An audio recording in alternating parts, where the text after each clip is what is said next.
afternoon. Thank you so much to the Center of South Asia and Alita for having me here. I'm going to be talking a bit today about my upcoming research. This is in its early stages, so I'm posing a lot of questions, hoping for some discussion. And what my research on yoga works on at this moment in time, for the purposes of this talk in particular, is something I'm framing as post-colonial Orientalism. As an analytic, this phrase helps me connect the end of British imperialism to the current moment, where US forms of neoliberal capitalism, with the aid of the Indian government, engender social movements and identitarianism. Today, I'll be focusing on the US side of the commercial yoga story. There's many other sides, including what's happening in India. And more generally, what I'd like to do today is approach postcolonial Orientalism as a decidedly racialized framework.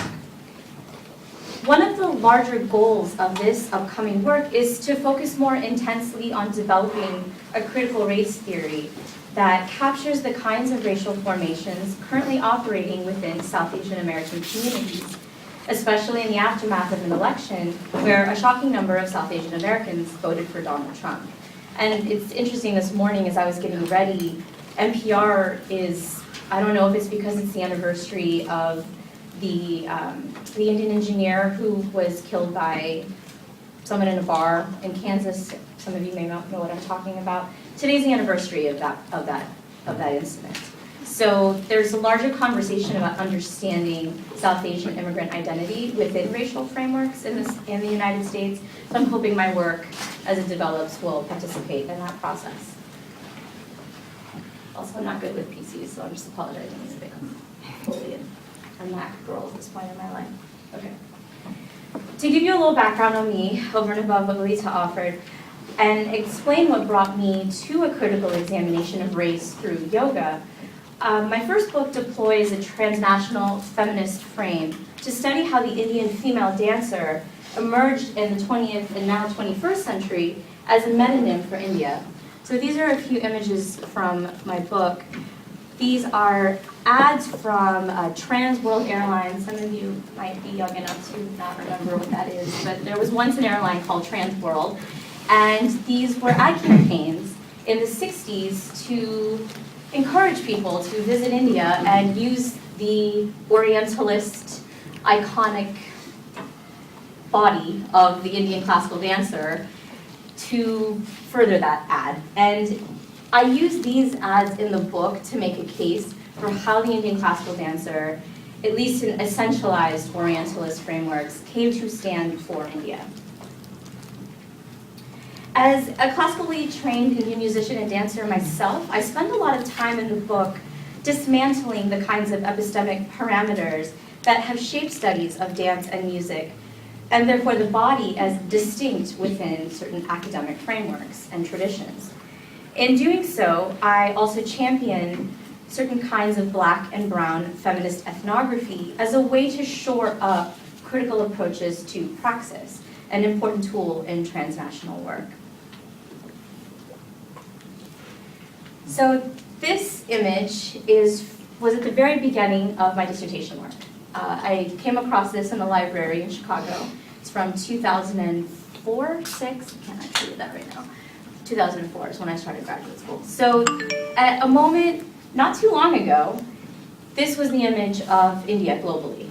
It was still an Indian classical dancer, the temple jewelry, etc. But now India's globalizing imperative had a lot to do with tech. Still picturized as an Indian woman with all of the same sort of iconic imagery of like the halo effect behind her, something that historians of Indian iconography have seen many times, I'm sure. But in this case, her approach to a viewer, especially considering this is a Time magazine, was to promote an idea of India as both ancient and modern, right?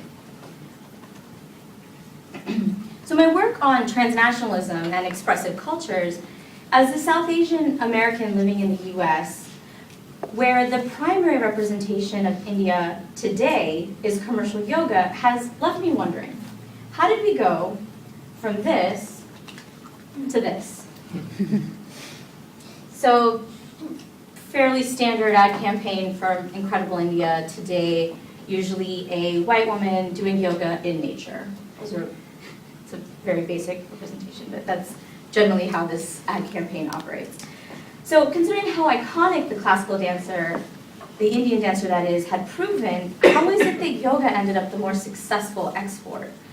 And in other words, how did we get to this moment?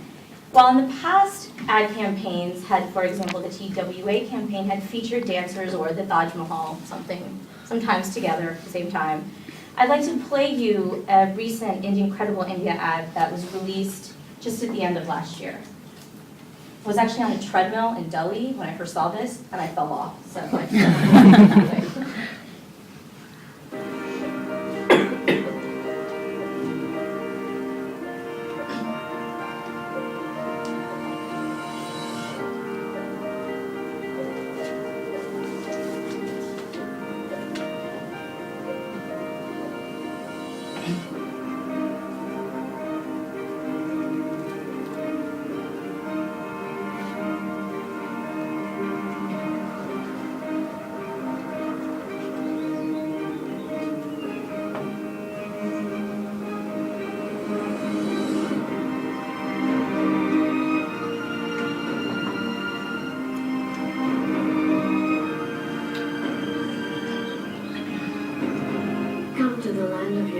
rejuvenate your soul.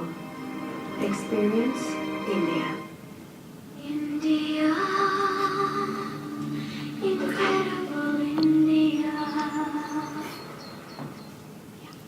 I hope some of you can understand why that left me falling off of the treadmill. Especially because, I mean, for those of you who know anything about ethnomusicology, when I hear this and I'm just listening to it and I'm not looking at the screen, I hear a string, whatever. I hear something that doesn't make me think of India, and then I look up and I see this white woman, don't try that at home sort of thing, like don't do yoga on slippery rocks. Actually, they've had problems recently with people trying to get pictures in interesting places to post on Instagram and falling and hurting themselves. So this ad, though, notwithstanding, is part of a larger story of what India, at the moment, especially under an increasingly divisive and Hindu nationalist government, is doing to sell yoga. These measures include introducing a new yoga visa program. So I had to go to India, like I mentioned, at the end of last year, and I didn't have time to figure out how to do other types of research visas, so I just did it this way. Please don't tell anybody, because I was actually there to give a talk. But I find out that they have now introduced a short-term yoga program. And this is only available to certain countries. So there's certain places in the world where you can apply if you, for example, if you're a US passport holder or a Canadian passport holder. Basically, if you live in a Western/European setting, or Australia is also on that list, you can apply for this short-term visa and go for 6 weeks. I think it's actually for 3 months total. But it's very expensive, and it is only available to specific countries, which I think is interesting. And the fact that this was only rolled out less than 2 years ago is also telling of this particular moment where yoga is being increasingly sold to the Western/white world. So here's some hard numbers to substantiate my claim. In the US, as of 2017, 36.7 million American adults that is, practice yoga. 73% are women, and a whopping 80% identify as white. Mattel recently released a blonde yoga teacher Barbie in 2012, a testament to the ways in which white women identify with and are identified by yoga in the US. American Girl sells a yoga gear set as well.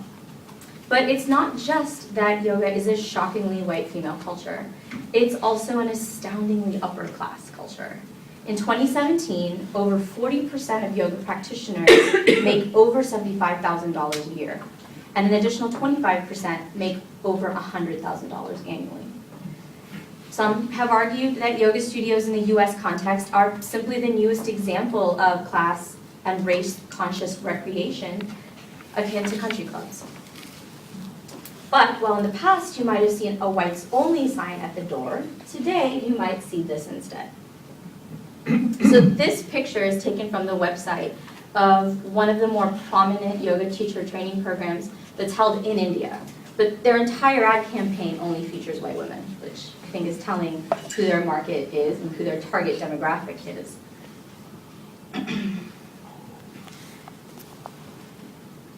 As a body of knowledge, yoga scholarship in the Western Academy exists in spaces primarily framed by the study of religion, a lasting epistemological hangover of colonial approaches to embodied and expressive culture.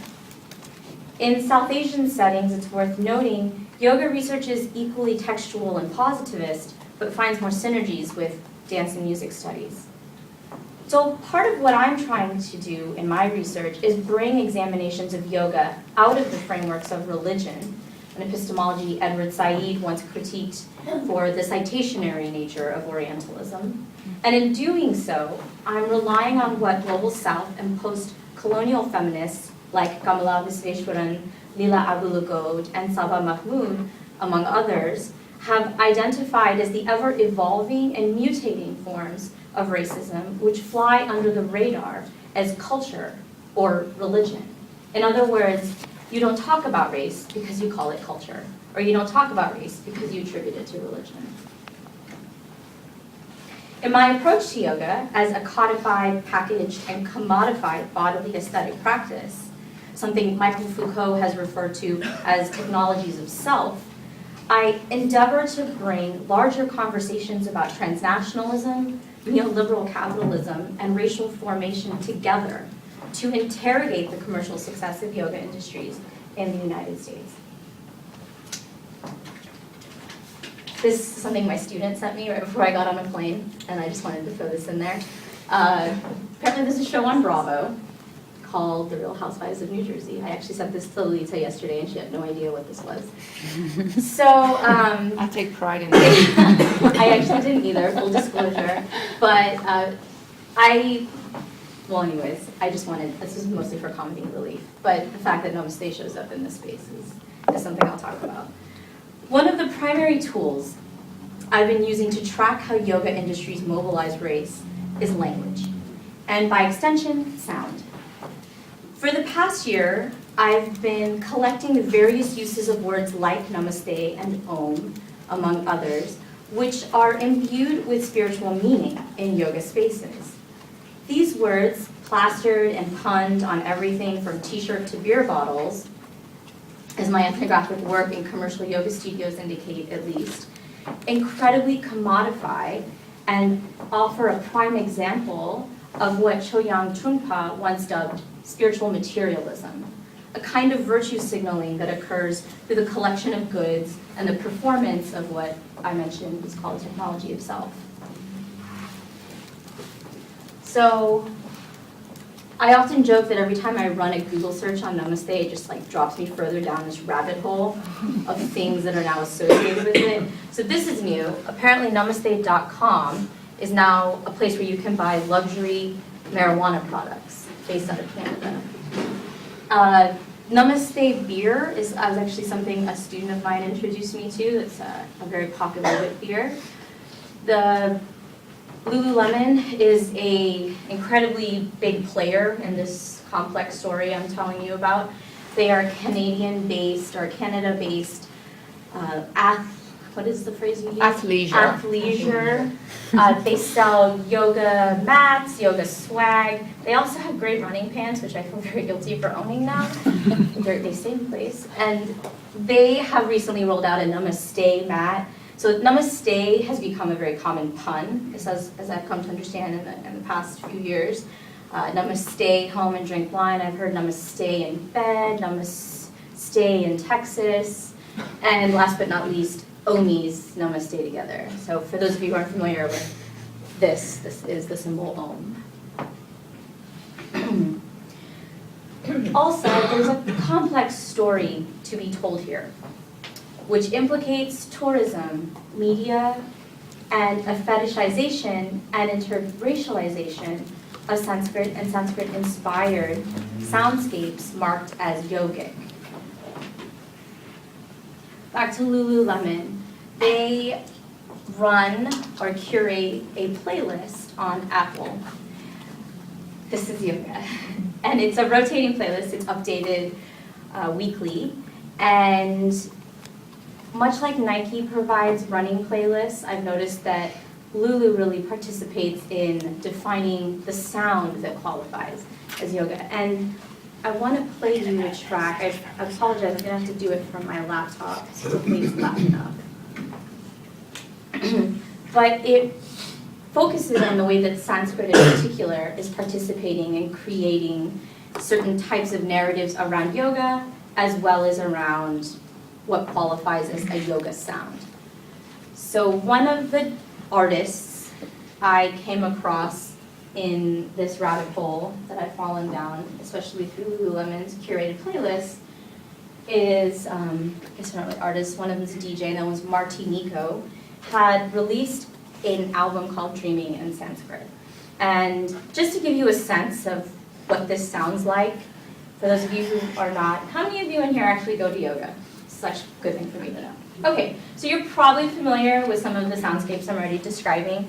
Usually they require chants in Sanskrit, so Om Namah Shivaya or Ganapatiye Namaha, or those are the two that come to my head that are also, that one's called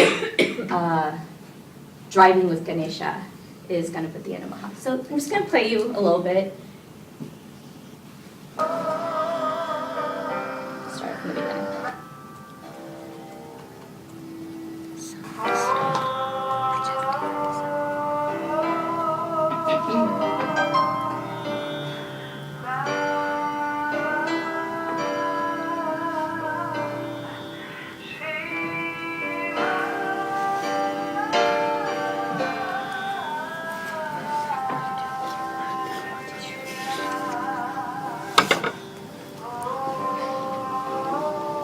Okay, it does that for another 4 minutes. Let me play you the Ganesha one too.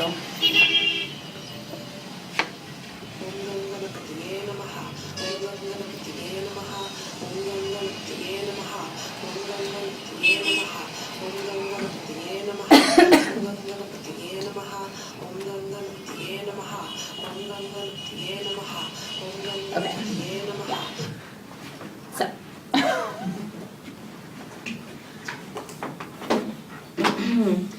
Sanskrit in particular has entered American English as an understanding of India, as essentialized and semiotic branding, capturing all South Asians in what is now becoming highly visible. So one of the first things I noticed when it came to the use of Sanskrit in spaces like yoga was how it had started to move into a larger discourse of who South Asians are, what they do, the language they speak. And for those of you who are familiar with script spelling bee, one of the things that South Asians have become well known for is that we succeed at the spelling bee. And I can say that this has been a thing for the South Asian community for as long as I can remember, because I was born in 1981, and it was a big deal to my dad that I be in the spelling bee. So this is a long time ago. This has been happening. I know, I was terrible at spelling though, so never got very far. There was a young woman last year, a young Indian woman, 11-year-old Ananya Vinay, who won the spelling bee. And usually after somebody wins something like that, they end up all over the news, right? CNN interviews them. So I'm just going to show you a short clip from the CNN interview. Coffefe, C-O-F-E-F-E. Good enough. Close, you win. Thank you very much. That's the only good answer we've heard about that for 8 days. It was really C-O-V-F-E. We don't know that. F-E, but it, again, is a nonsense word. So we're not sure that its root is actually in Sanskrit, which is what you're probably used to using, so. Wow. You did a great job. That's the exact reaction I had, actually. Oh, wait for it. I'm going to be playing the Foxtrot soon, too. Don't remember. So your reaction was not dissimilar to mine and to a lot of South Asian reactions to this moment. I personally was horrified. This is just a kid. And to put her in that situation was atrocious. And the fact that they were making her spell covfefe, which again, for those of you who remember that ridiculous tweet that people spent way too much time trying to decipher, pulling her into that political moment is something that's happening to South Asians more and more increasingly, as at least in, I would say, her case, and perhaps even in my case, you have a critical mass of South Asian Americans who are coming of age in this country and who were born and raised here, unlike our parents who were immigrants, who had a very, very different outlook on racial integration in particular. If you haven't watched Hassan Minhaj's piece on Netflix, I highly recommend it because he actually talks about this far more eloquently than I can today.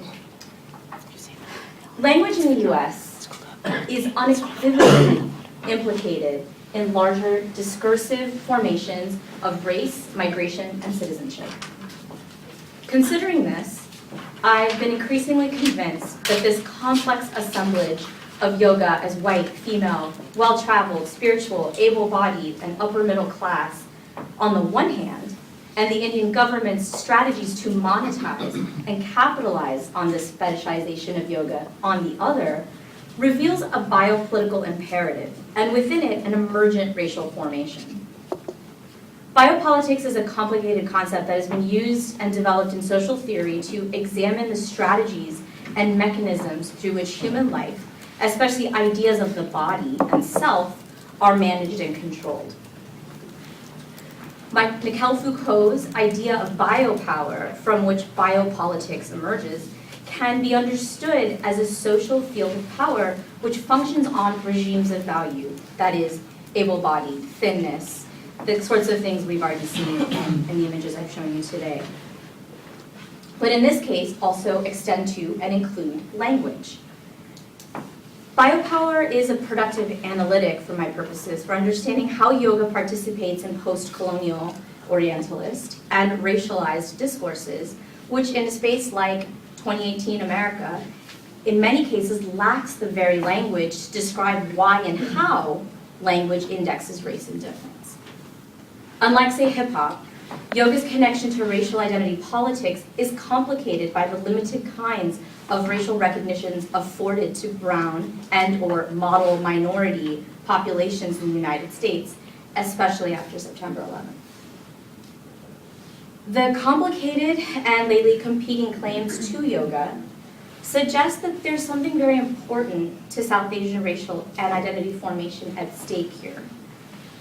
As a way of concluding and opening up the floor for questions and discussion, I'd like to show you a recent Fox News clip.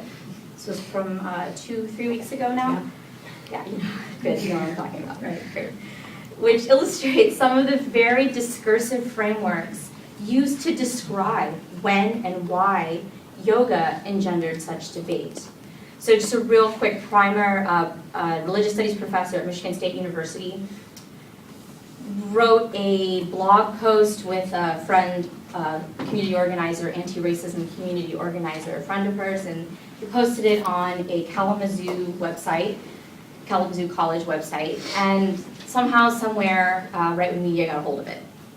And in the blog post, they're talking about how yoga is implicated in discourses of race. Not dissimilar to the things I'm saying to you right now. But it was a blog post, somehow right-wing media got a hold of it, and here's what happened.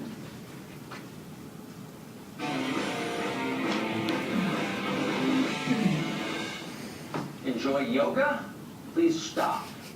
You're promoting white supremacy. Trina Gandhi, a professor of religious studies at Michigan State, argued in a recent piece that, quote, the explosion of yoga studios, yoga video, apps, yoga pants, and other yoga swag over the past 2 decades is evidence, you guessed it, of systemic racism built on, quote, the labor of black people and people of the global south. Kathy Rue is the founding publisher of Catalina magazine. More than that, she is our guide to the changing landscape of 2018 and the deepest recesses of the lunatic left. And we're glad to see you as always, Kathy. So, yoga is racist. How is that?